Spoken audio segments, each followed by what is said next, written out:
Kami dari kelompok 9 akan mempresentasikan hasil kerja kami yaitu tentang layanan pengaduan bantuan sosial.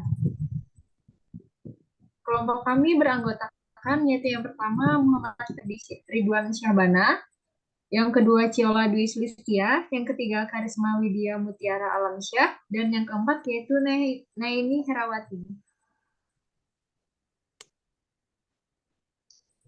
User experience adalah salah satu aspek penting dalam pengembangan produk-produk digital di era modern saat ini, seperti website, aplikasi pada smartphone, hingga software yang ada di dalam komputer dan lainnya. User experience adalah perasaan dari para pengguna dalam menggunakan produk digital.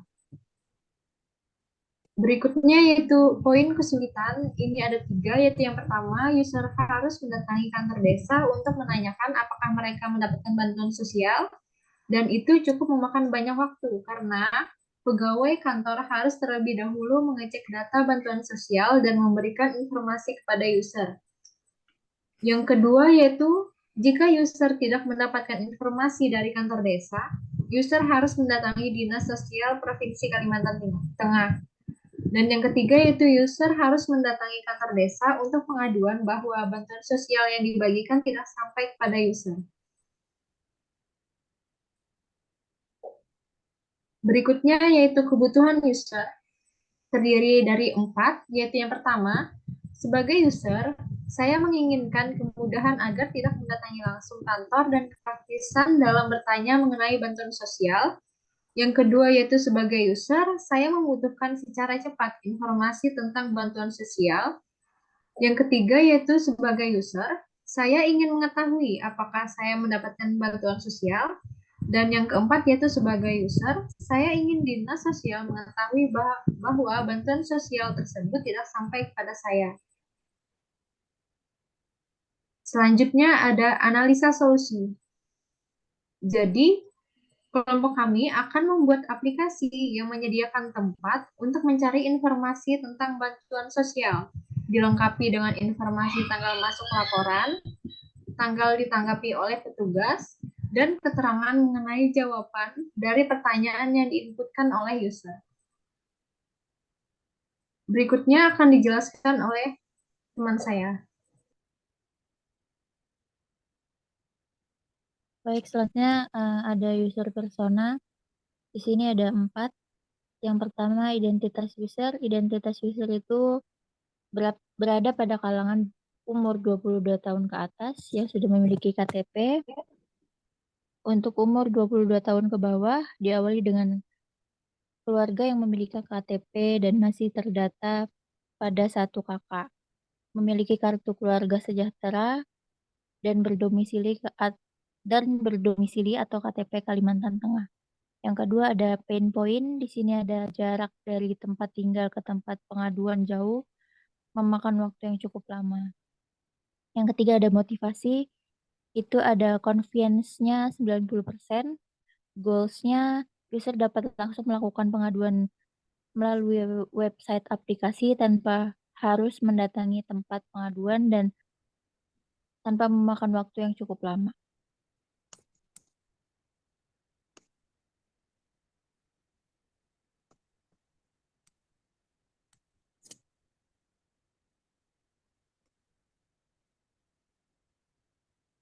Kemudian ada user flow, yaitu mengetahui kebutuhan fitur. Contohnya, user bisa mendapatkan informasi mengenai bantuan yang telah didata oleh kantor desa, apakah masyarakat mendapatkan bantuan sosial, dan apakah ada yang terkendala mengenai bantuan. Yang kedua ada user bisa mendapatkan informasi tentang pengaduan yang telah dilaporkan kepada petugas.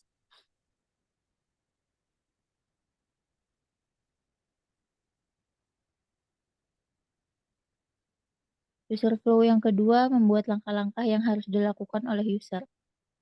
Di sini ada 6. User mengakses website pengaduan, user melakukan registrasi pada akun website, memasukkan username dan password, user menginputkan data pengaduan, user melihat detail laporan, dan yang terakhir selesai.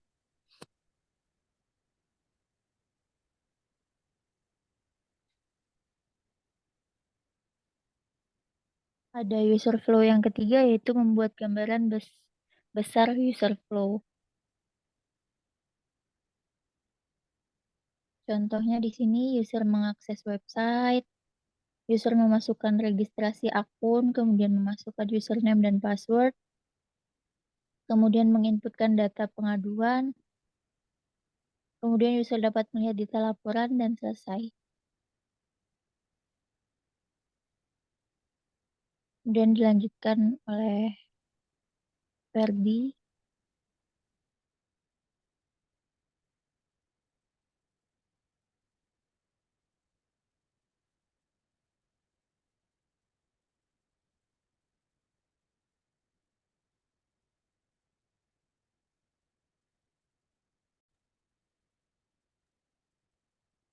Ya baiklah, sini saya akan menjelaskan wireframe-nya, yaitu nomor satu user mengakses website. Di sini ada kolom tulis laporan, bagian nomor satu yaitu pilih kategori permasalahan, dan juga ada isi laporan. Dan untuk kolom nomor 2 yaitu dashboard, dan 3 adalah logout, dan nomor 4 yaitu adalah daftar laporan. Bisa dilanjutkan halamannya.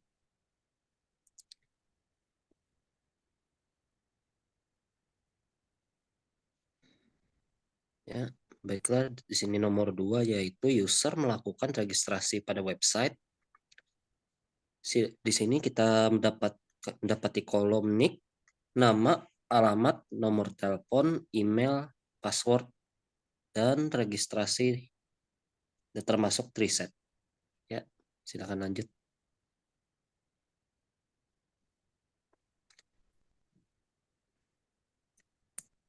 Dan untuk bagian nomor 3 yaitu memasukkan username dan password. Di sini kita mendapati kolom username beserta password dan login. Ya.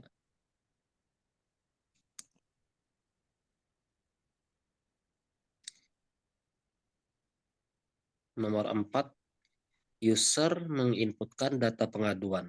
Yaitu di sini ada untuk menginputkan data tulis laporan, yaitu pilih kategori permasalahan, dan nomor 2-nya itu isi laporan, dan terakhir yaitu adalah kirim.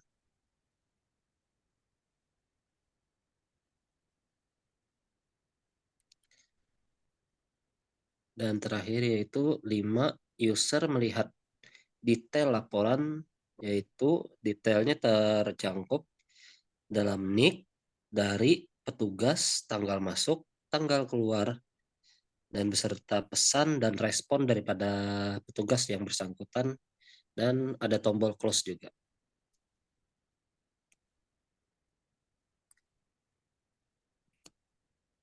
Terakhir yaitu high fidelity design, yang dimana pada HFD ini yang pertama-tama untuk user mengakses website itu akan menampilkan tampilan halaman website seperti ini. Selanjutnya, next. Selanjutnya, user melakukan registrasi pada website. Di sini user akan memasukkan nick, nama, alamat, nomor telepon, email, dan password untuk registrasi. Setelah itu masuk ke halaman selanjutnya. Setelah registrasi, user memasukkan username dan password. Lanjut.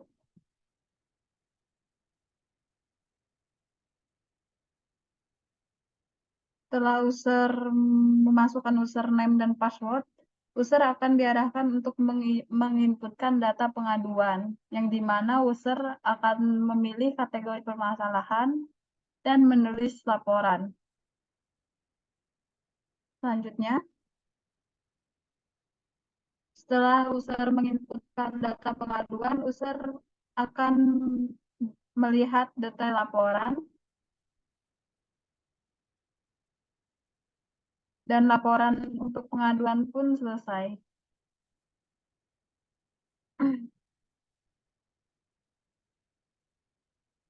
Sekian presentasi dari kami.